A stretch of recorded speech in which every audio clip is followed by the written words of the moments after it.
nuestra asesora legal, Marta Laredo. Un aplauso, por favor. Va a ser la encargada de liderar esta tercera mesa. Bueno, Marta, qué diferente esta jornada del año pasado, ¿eh? Sí, la verdad que sí, ya por el aforo, vamos, ha sido desbordante, la verdad que no lo esperábamos.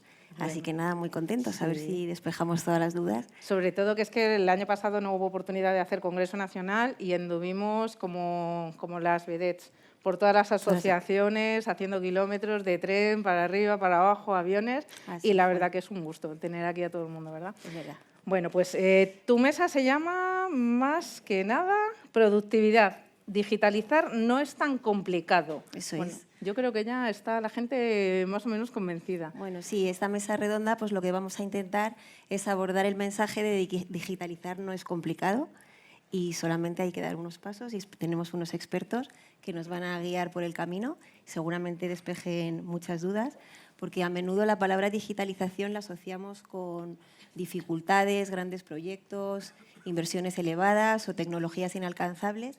Y la realidad es otra, ya que muchas empresas ya han empezado a dar unos pasos concretos, incluidas muchas pymes. Y nada, es un proceso al que animamos a todos a empezar y es posible. Como decía antes Jota, no podemos tener CEOs ocupados, lógicamente tienen que estar, pero preocupados por las cosas que realmente tienen que estar. Y es verdad que en este tema de la digitalización es entendible que es algo que es un gigante como que sobrepasa las capacidades o la preparación que realmente el conocimiento que tú tienes del negocio que desarrollas. Es algo totalmente ajeno. Entonces, aquí es imprescindible rodearse de un buen equipo de asesores y de alguien que te ayude a hacer ese camino entendiendo tus necesidades, tus procesos y las de tus clientes. Así que, bueno, pues sin más, vamos a presentar a nuestros expertos. Emilio Álvarez, director de IT de Raloe, por favor.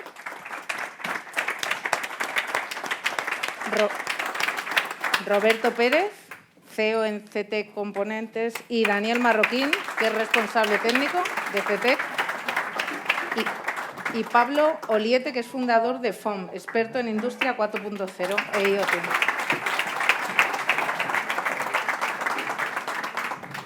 Bueno, muchas gracias a todos y nada, con vosotros, con vuestra experiencia, vamos a intentar ver cómo empezar, qué errores evitar y qué pasos dar para conseguir que esto sea fácil y sencillo. Podemos empezar con Pablo, si os parece, por tu experiencia. Nos gustaría que nos dijeses, como impulsor de múltiples proyectos de digitalización industrial, ¿qué factores diferencian a las empresas que logran avanzar digitalmente de las que se quedan atrás? Hombre, yo creo que muchísimas gracias por la invitación. Estoy encantado, aprendí un montón de ascensores. Eso que yo en Madrid vivo en una planta baja y en Valencia en un primero, pero ya tengo un curso muy avanzado y veo que el sector está muy bien. Las dos mesas anteriores me han encantado, enhorabuena a los ponentes. Yo creo que la diferencia es el tema cultural, ¿no? Lo más importante es una organización, evidentemente, y esto es una obviedad, el CEO es el que marca la cultura de la empresa principalmente y el resto de la organización pues va haciendo lo que puede, ¿no? Entonces, aquí casi todos los mensajes, todos deberíamos de ser un poco CEOs en nuestras empresas, tener una parte de la responsabilidad, pero yo creo que la diferencia que veo entre grandes empresas o en grandes corporaciones es que el CEO lo tenga claro, ¿no? Yo el proyecto más grande que he gestionado en mi vida en el ámbito de Internet de las cosas, que además no porque yo estuviera partícipe, sino porque el CEO de esa organización fue un líder brutal y un visionario, fue dar cobertura a las alarmas de Securitas Direct en un sistema backup de comunicaciones que se llamaba en su momento Sigfox, ¿no? Pues el líder del proyecto fue el CEO. Entonces, yo creo que... Y toda la organización se lo creyó. Entonces, cuando tienes un CEO que se lo cree y tienes una organización que acompaña al CEO, las cosas ocurren. Y ese cambio cultural, yo creo que lo más importante es la formación. Yo creo que todo lo que invirtáis en formación os va a permitir entender al otro. No sé en las dos mesas anteriores cuál era el nivel de comprensión que teníais los que estabais en la sala. A mí me han parecido mesas muy, muy interesantes, pero si no tienes un nivel formativo adecuado para poder seguir la conversación es que no vas a hacer nada. Entonces, muchas veces la falta de formación y la falta de cultura lo que hace es decir, bueno, esto lo dejamos para más tarde, ¿no? Entonces, yo creo que hay que tirarse a la piscina, hay que saber que si te tiras a la piscina, bueno, para tirarse a la piscina hay que ser prudente, hay que pensar que uno sabe nadar, ¿sabes? Entonces, ahí viene la parte de formación y luego experimentar y luego observar. O sea, yo creo que antes han salido los japoneses, o sea, aquí hay que copiar de todo el mundo. Todo lo que podamos copiar, mejor. Entonces, me da igual que copiemos de otra empresa que está más avanzada o de otro sector que está más avanzado, pero hay que buscar algún espabilado dentro de la organización y decir, ponte las pilas y copia todo lo que puedas. Porque yo, en este sentido, diría una cosa, ¿no? Hay cuatro ámbitos que cualquier CEO querría en su organización, ¿no? Uno sería mejorar en ventas. Todos los CEOs queremos que nuestra organización mejore en ventas. La segunda sería mejorar en experiencia de usuario, ¿no? Que nuestro usuario esté súper satisfecho con nosotros. La otra sería tener una gran administración, ¿no?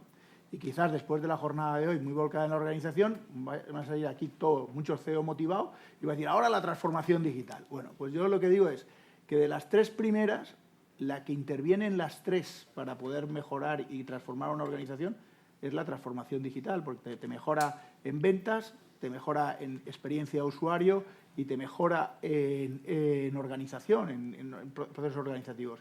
Entonces, hay que saber cómo hacerlo y desarrollarlo. Muy bien. Bueno, pues, a ver, por ejemplo, Emilio, todos conocemos a Raloe. Raloe es un referente en el suministro de tecnología, de componentes de ascensores. ¿Qué pasos concretos habéis dado vosotros para digitalizar vuestros procesos internos y qué beneficios tangibles habéis observado? Buenos días. En primer lugar, muchas gracias por la invitación.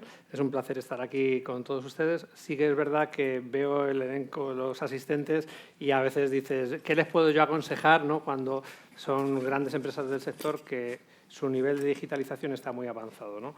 Lo que sí puedo decir es que en Raloe este proceso ha sido muy intuitivo desde el principio, principalmente yo creo porque el CEO, como se ha dicho aquí, es un entusiasta de la digitalización, lo cual ha puesto todo muy fácil, animando a que digitalicemos todos los procesos.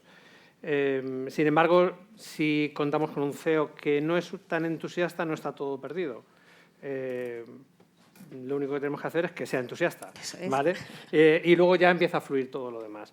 En nuestro caso, al principio, al ser una empresa muy pequeña, la manera de evolucionar o mejorar todos nuestros procesos es muy intuitiva.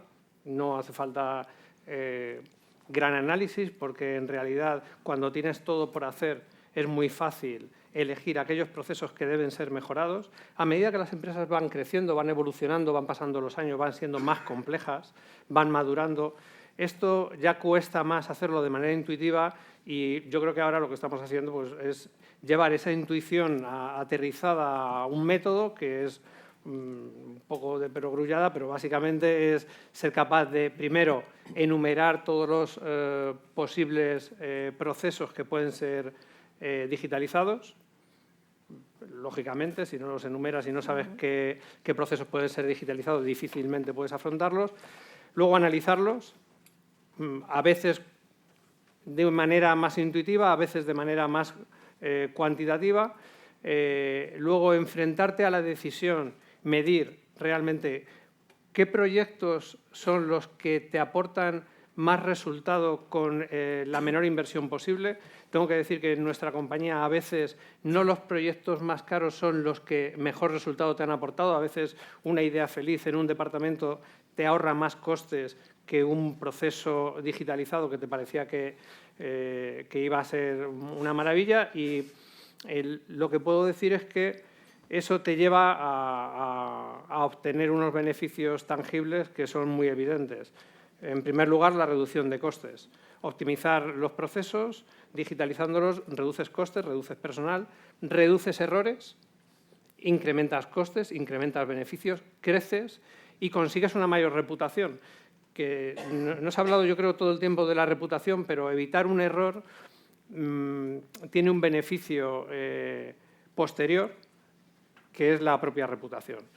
En Raloe se han ido abordando este método desde el principio, insistentemente, y hemos ido digitalizando todos los procesos que ha sido posible, desde integración con las partes interesadas, proveedores, clientes, transportistas, empleados, disponer de un control de costes muy importante en nuestra organización para que desde el momento cero que estás haciendo una oferta de un aparato elevador, que debo decir que pertenecemos a un sector extremadamente complejo, extremadamente personalizado, y aquellas empresas como Raúl, que no somos mantenedores, un fallo no es recuperable con el mantenimiento, crear muchas herramientas capaces de ayudarnos en todos estos mejora de procesos y en todos estos ámbitos que he comentado. ¿Cuándo empezasteis con estos procesos? Nosotros empezamos en 1998 y es importante, y creo que para eso somos un buen ejemplo, porque empezamos como una pyme muy chiquitita.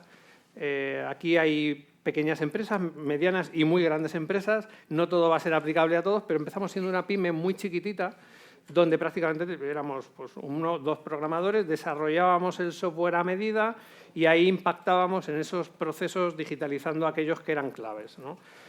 A medida que hemos ido creciendo, llegamos a alcanzar una masa crítica significativa en el equipo de desarrollo, pensamos que estábamos inventando la rueda todo el tiempo y migramos a una herramienta de mercado.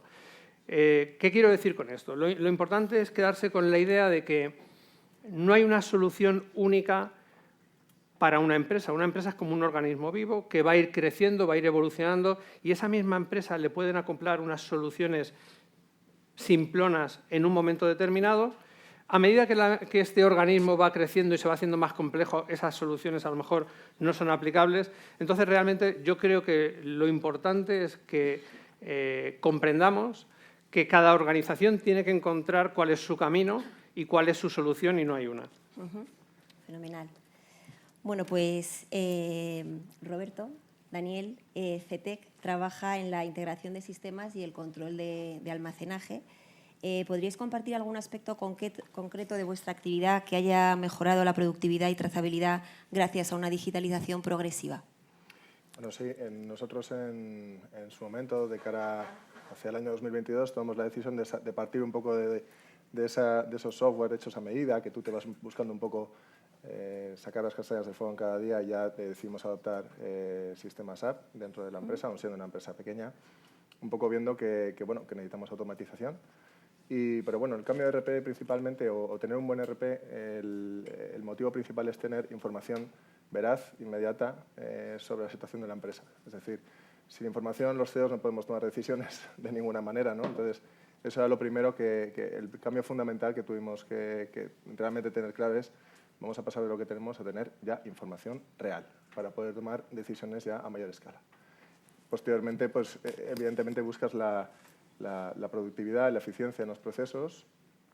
Podemos nombrarlos muchísimos, ¿no? O sea, desde la conciliación bancaria y estados contables, que antes nos costaba prácticamente una semana cada mes, 37, 40 horas, llevarla a cabo, hoy en día la hacemos en 10 minutos. O sea, no tiene ningún tipo de complejidad hoy en día. O la trazabilidad de los componentes de seguridad, que antes nosotros, como llevamos a un par de marcas como Kronemer y P+S, que son componentes de seguridad, tenemos que llevar una base de datos adicional en la que aparecían todas esas trazabilidades, se hace un seguimiento y, bueno, hoy en día pues sí nos preocupamos de ello, ¿no?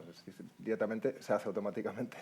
Fenomenal. Entonces, al final buscamos un poco esa productividad, y también buscas la productividad dentro de tus compañeros, pero claro, podemos buscar la productividad de los trabajadores, pero si no les damos herramientas adecuadas, pues difícilmente lo vamos a conseguir. Claro. Muy bien. No sé, Y bueno, muchos empresarios piensan que una transformación digital implica grandes inversiones.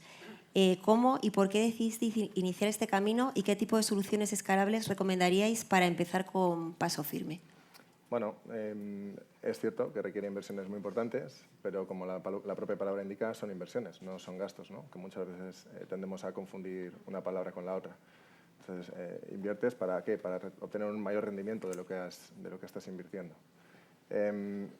Tienes un montón de RPs, tienes un montón de sistemas hoy en día adaptados a todas las tipologías que hay aquí representadas de empresas, mantenedores, grandes compañías, distribuidores, pequeños comerciales, como es nuestro caso, ¿no?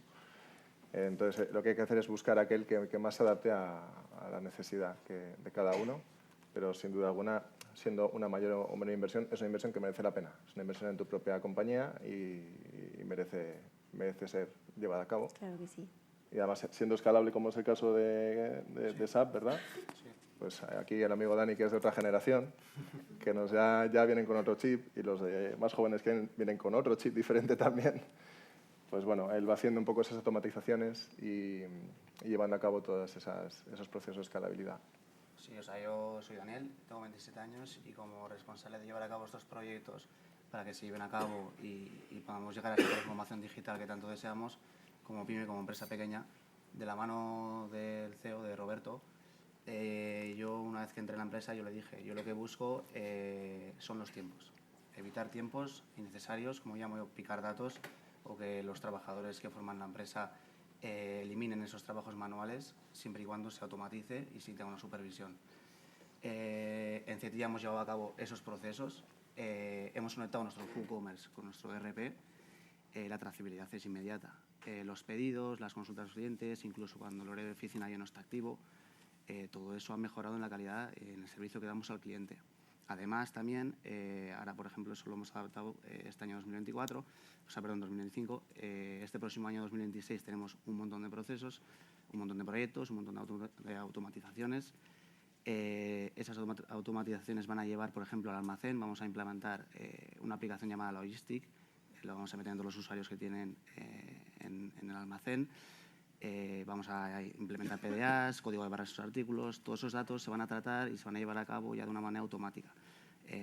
Vas a evitar errores. Entonces, además, vamos a meter cuadros de mando, KPIs adaptados a cada área, financiero, compras y ventas, logística. Y hay una cosa que yo siempre le he dicho, que es, a mí me gusta el análisis de datos. Tú recopilas, analizas, interpretas. Pasar un poquito ese tiempo que has ganado en ese trabajo manual en interpretar esos datos. Entonces, estamos un poquito en esa dinámica. Muy bien. Y, Emilio, por ejemplo, desde tu experiencia, que podemos decir ya que es larga, ¿qué errores o miedos suelen frenar la digitalización en las empresas del sector y cómo pueden superarse con soluciones realistas? Bueno, me cuesta ponerme en la piel de los que tienen miedo a la digitalización hoy en día, ¿vale? Porque tú no lo has tenido porque nunca. en nuestra compañía eso se ha sentido como siempre una ventaja, como una herramienta y una utilidad, no como algo que nos diese miedo. Si acaso el miedo puede venir, se ha comentado antes, por el hecho de que los CEOs no estén bien cualificados o no sientan esa necesidad de digitalizar, o porque no estén rodeados de un equipo que les aconseje bien, ¿vale? Se ha mencionado todo el tiempo al CEO como el todopoderoso, no se ha hablado para nada del CIO y estamos hablando de digitalizar. Yo creo que es el momento de dar también importancia al CIO en una compañía y que sea como... Podemos pensar que hace unos años se hablaba de que casi el CEO tenía que dormir y vivir con el director financiero, ¿no? Yo creo que ahora con quien tiene que vivir y dormir es con el CIO, o bien apoyarse en empresas externas, que también es una solución. Si él está perfectamente cualificado, es un gran estratega en tecnología y no necesita más que poner en marcha herramientas, puede utilizar las empresas que hay en el sector muy cualificadas. Si no es así, conviene ir acompañado de un buen CIO que definan la estrategia conjuntamente y que no sea algo que solo recae en un CEO que parece que esté solo, Claro, no está solo. Claro. Bien, y para Pablo una pregunta más. Teníamos pensado, ¿cómo puede una pyme del sector de los ascensores, tú crees, abordar la digitalización sin departamento tecnológico propio y sin depender totalmente de proveedores externos? Bueno, Emilia sacó una provocación aquí con el CIO que habría que cogérsela. Yo creo que el director de operaciones también es muy importante, porque y está enlazado con la pregunta que tú haces. O sea, yo creo que hay que tener gente interna que domine la tecnología, pero yo creo que hay que tener una estructura organizativa que controle la tecnología. Entonces, y eso no se improvisa y a veces los presupuestos no te lo permiten. También te puedes apoyar en terceros. Yo voy a poner un ejemplo. Se ha hablado al principio, pero se ha quedado una pregunta por contestar de los temas de ciberseguridad. Y me atrevería a haceros una pregunta que no va a ser tan apasionada la respuesta como las de JJ. Pero voy a hacer la pregunta porque creo que es interesante, y además en un entorno colaborativo como es este FEDA, debería haber una respuesta honesta. ¿Quiénes de los que estáis aquí habéis tenido un ataque de ciberseguridad en vuestras organizaciones? ¿Vale? Un ataque serio. Entonces, os voy a dar ha sido mejor, hay más valientes de lo que yo pensaba. Y seguramente hay muchos que no han levantado la mano que lo han tenido. 6 de cada 10 empresas en España que tienen un ataque de ciberseguridad desaparecen. Este es un dato estadístico de INCIBE, que a mí cuando me lo dijeron, y me lo dijeron el día siguiente de haber tenido yo un ataque muy serio, yo dije, joder, pues a ver, espero estar en las 4 que no que sobrevivan. Y eso es una realidad. Entonces, el tema de la ciberseguridad creo que le tenéis que dar una importancia importante. Y muchas veces esto de la transformación digital lo que genera, y lo comentabais antes, es miedo, ¿no? Y yo creo que no hay que tener miedo a las cosas, simplemente es saber cuáles son los riesgos de las cosas, del material con el que estás trabajando, ¿no?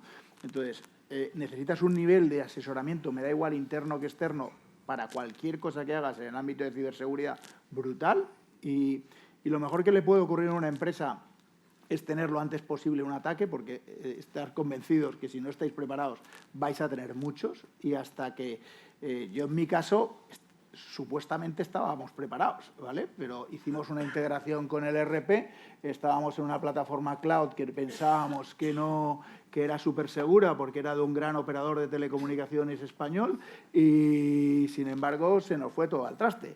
Y por suerte la integración no la habíamos finalizado, porque si hubiéramos finalizado la integración, el malo fue bueno y todo, o sea, nos atacó antes de que nosotros tuviéramos la integración terminada. Entonces hubo un cortafuegos que no era natural, sino era natural y no estaba previsto. Entonces lo que os quiero decir es, uno, la gente interna tienes que tener. Si no te lo puedes permitir, tienes que buscar colaborar. Entonces, la colaboración yo siempre digo que hay 3 palancas. Uno es el talento, otro es la tecnología y la otra es la colaboración.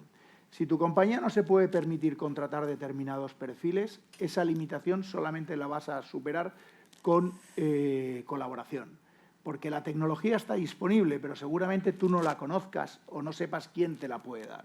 Entonces, yo os animo, y además en este entorno no hace falta que yo evangelice mucho, porque sois todos asociados a una asociación de este ámbito, que preguntéis en vuestra asociación cómo poder abordar y cómo poder desarrollar todas estas estrategias. Y luego colaborar con empresas del sector que ya puedan estar más avanzadas que vosotros, aprender y desarrollarlos. Y luego, oferta de proveedores tecnológicos en España hay para aburrir. Y estos proyectos no son caros.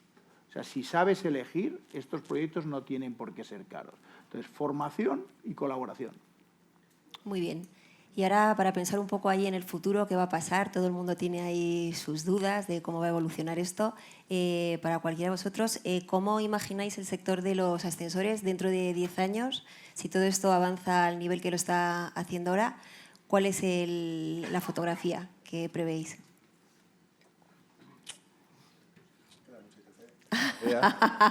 Por ejemplo.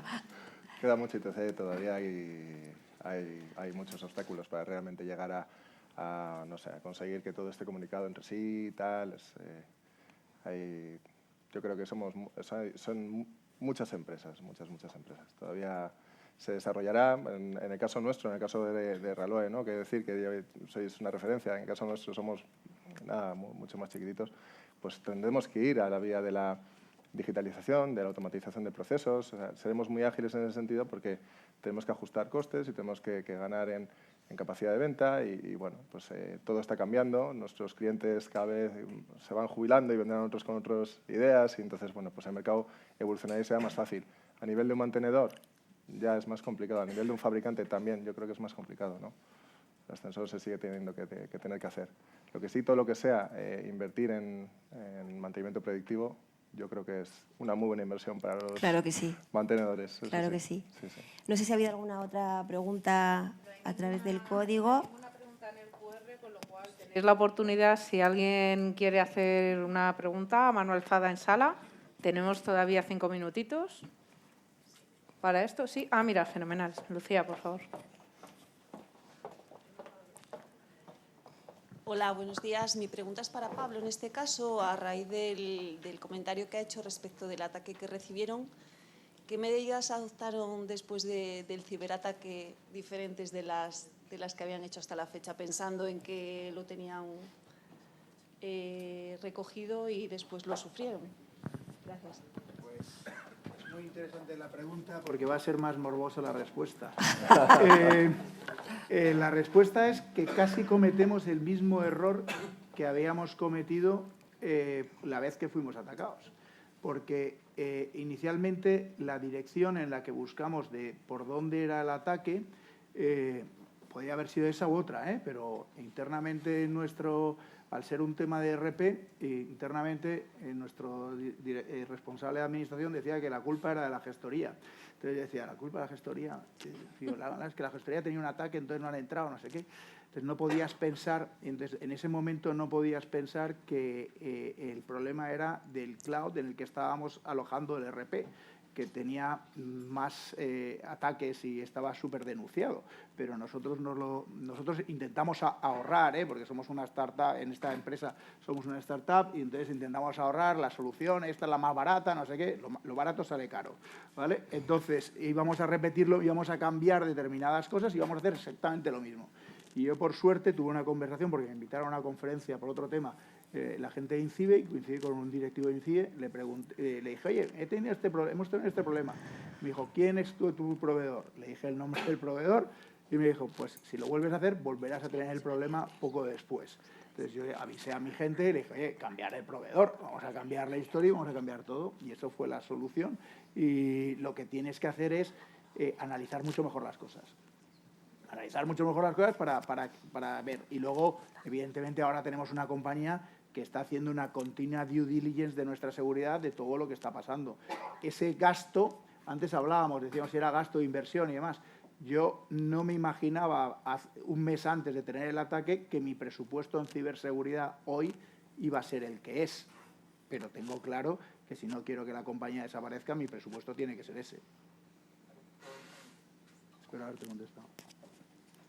¿Alguna pregunta más? No nos aparece ninguna. Si por lo que fuera no se está registrando bien en el QR y alguien ha lanzado alguna pregunta de esta mesa, por favor, decidlo y le damos el micro. Si no es así, pues yo... Bueno, pues nada, les agradecemos. Muchísimas gracias a los 4 por vuestras aportaciones, que han sido muy inspiradoras.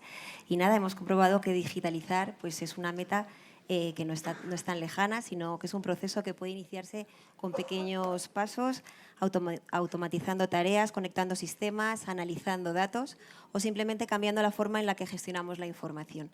Lo más importante es empezar, aprender y avanzar con sentido práctico, porque cada mejora digital se traduce en más eficiencia, más seguridad y más competitividad.